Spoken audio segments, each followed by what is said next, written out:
Donc là, on s'en va faire un super bon numéro. OK? Donc, on s'en va dans le document d'exercice complémentaire, aller faire le numéro 5. Donc, c'est vraiment un beau numéro. On va le regarder ensemble. Ça va être important que tu poses des questions en classe si jamais tu ne comprends pas. OK. Donc, on nous dit, dans un jeu vidéo, Mario doit sauter d'un bloc à un autre. Il va sauter comme ça ici. Dans le plan cartésien ci-dessous, la trajectoire du saut de Mario est représentée par la fonction polynomiale du second degré. Donc, on commence à comprendre que c'est une parabole qu'on parle. Alors, on nous donne des informations. On nous dit que le point A et B sont deux points de la parabole représentés sur la fonction. Donc, le point A ici et le point B ici sont deux points qui font partie de ma fonction. Qu'est-ce qu'on nous dit d'autre? Le point A représente l'endroit où Mario saute, donc c'est de là qu'il va prendre son départ. Le point B représente l'endroit où Mario atterrit. Et on nous donne la règle sous la forme, donc l'équation, sous la forme canonique, parce que je vois ici que j'ai une parenthèse exposant 2. Et la question, c'est de trouver les coordonnées du point B. Donc ici, là, on veut trouver les coordonnées de ce point-là. Bon, ben, dans le dessin, on a déjà de l'information. Donc, moi, l'information que je vois, là, c'est que le point A, on connaît sa hauteur au point A ici. Donc, sa hauteur, ça va être de 50. Donc, en X, on ne le connaît pas, par contre. Il faut faire attention. Donc, le X, il ne vaut pas 0. Le X, ici, il y a une valeur. Donc, on voit là, que c'est décalé un petit peu. Donc, le X, il y a une valeur qu'il va falloir qu'on ait trouvée. Mais je sais que sa hauteur, c'est 50. Donc, je vais aller l'identifier ici. Donc, je ne connais pas le X, mais je connais déjà la hauteur. Donc, allons trouver, premièrement, cette valeur-là de X. Comment je peux trouver ça? Bien, si tu regardes comme il faut, comme on a déjà la fonction, bien, si je remplace le Y dans la fonction, je peux le remplacer par 50, bien, la seule inconnue sera le X. Donc, ça va me donner la valeur de X. Donc, c'est ce qu'on va commencer à faire. On va commencer par, je vais appeler ça, trouver les coordonnées du point A. Donc, on veut trouver les coordonnées du point A. Donc, pour ça, on reprend notre règle. Donc, Y est égal à moins 1/16e, X moins 7 à la 2, plus 51. Et on a dit qu'on venait remplacer le Y par 50. Alors, comme on est en présence d'une équation canonique, on va s'en servir parce que c'est beaucoup plus facile de résoudre une équation canonique quand on a besoin de trouver les valeurs de X. Donc, on va commencer par faire l'inverse des priorités d'opération, c'est-à-dire que je commence par les additions-soustractions. Donc, je fais moins 51 de chaque côté. Je vais donc avoir moins 1 est égal à moins 1/16e, X moins 7 à la 2. Donc, ensuite, qu'est-ce qu'on doit faire? Bien, comme on veut isoler le X, il faut se débarrasser de tout ce qu'il y a autour de la parenthèse.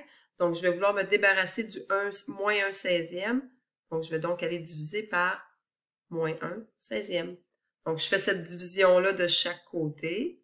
Et ça va me donner 16. 16 est égal à X moins 7 à la 2. Donc là, on peut aller faire la racine carrée de chaque côté. J'ai mis un petit égal de trop. Donc, la racine carrée de chaque côté va me donner plus ou moins 4. Il ne faut pas oublier que ça va me donner deux réponses possibles avec X moins 7. Donc, c'est là que je vais aller voir quelles sont mes deux possibilités. Donc, je peux soit avoir 7 est égal à X moins 7.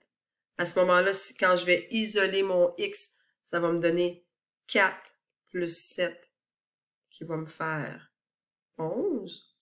Ou l'autre possibilité, c'est que j'ai moins 4 est égal à X moins 7. Donc, à ce moment-là, je vais avoir à faire moins 4 plus 7. Et là, ça va me donner 3. Donc, mes deux réponses possibles sont 11 et 3. Comment je fais pour savoir laquelle est laquelle? Bien, regarde bien le saut de Mario ici. On te demande, on cherche à quel moment est-ce qu'il est à une hauteur de 50. Alors, il y a un moment ici, puis il y a un autre moment ici. Là aussi, il va être à une hauteur de 50. Maintenant, lequel des deux moments que je cherche? Le premier ou le deuxième? Donc, moi, je veux le premier moment. Donc, quand je regarde mes temps, parce que c'est ça qu'on a, et c'est sur l'axe, pas mes temps, mais mes distances, c'est mes distances que j'ai ici, ben, est-ce que je cherche 11 ou si je cherche 3? cherche la première distance auquel il va s'approcher, ben ça va être 3. Donc, ça veut dire qu'ici, il part de son point qui va être de 3. Il va sauter. À un moment donné, il va être à une hauteur de 50, mais à une distance de 11, c'est ce qu'on vient de trouver. Puis là, ben, il va continuer à s'éloigner tranquillement, pas vite. Donc, ici, on va devoir rejeter le 11. Donc, on va dire pourquoi qu'on le rejette, parce qu'on cherche la première des deux distances.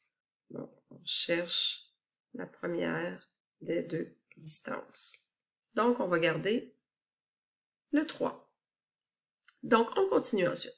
On a trouvé les coordonnées. Je peux donc aller écrire ici que ça va me donner 3 et 50. Alors, pourquoi j'ai fait ça? Bien, regardez ici, là. On a une information, là. On a une information. On sait que le point B, ben, il est 20 unités plus loin ou 20 cm plus loin.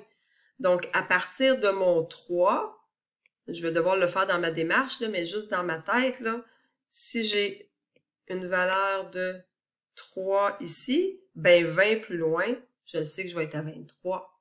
OK? Donc, mon X va donc être égal à 23. Donc, on va aller le faire dans notre démarche. Okay? Donc, deuxième étape, je vais marquer trouver la valeur X du point B. Valeur X du point B. Et là, je l'ai fait dans ma tête, mais on va le faire officiellement dans la démarche. 3 plus 20 égale 23, tout simplement. Pour ensuite aller chercher nos coordonnées du point B. Donc là, on veut les deux coordonnées, on va vouloir trouver le Y, hein, parce que c'est ça qu'on cherche, la hauteur ici.